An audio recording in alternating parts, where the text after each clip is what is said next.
Merci. Bonjour, je me présente, je m'appelle Balamine et je viens du Sénégal. Donc, j'ai fait une formation en maçonnerie avec Groupe Intro, c'est une école de formation. Et du coup, c'est une école qui me plaît bien parce que quand je suis arrivé là, j'ai appris beaucoup de choses grâce à mon coach qui s'appelle Mohamed. Il m'a appris beaucoup de choses, comment on fait la maçonnerie sur toutes les bases. Voilà, c'est une école aussi qui a beaucoup de succès parce qu'il y a pas mal d'élèves qui sont passés par là.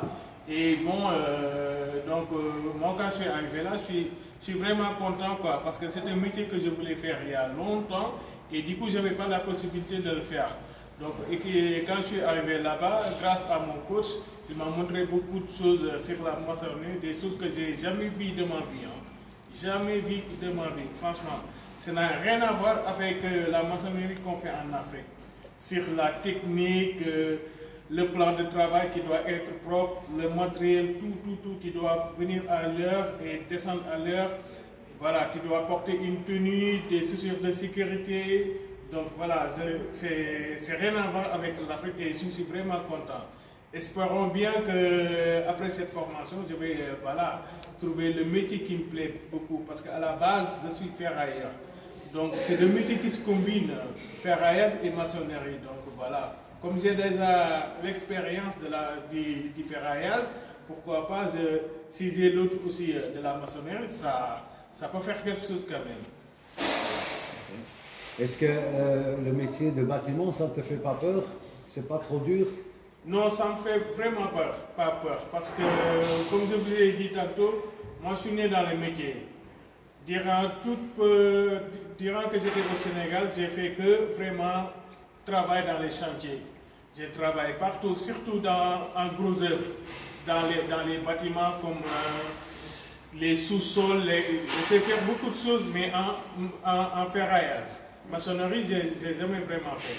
Et puis moi, je me suis dit, ici, c'est plus cool, parce qu'il y a beaucoup plus de matériel.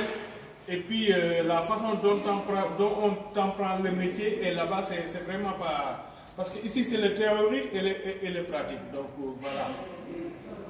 Les conditions atmosphériques, comme la pluie, le vent, la chaleur, ça ne te dérange pas? Non, ça ne me dérange vraiment pas, parce que on te met dans de bonnes conditions. Parce qu'avec la pluie, c'est vrai, mais il y a toujours des tenues qu'on te donne. Voilà, on te met vraiment dans de très bonnes conditions. Tu as des bonnes chaussures, tu as une casque, tu as une tenue et tout, quoi.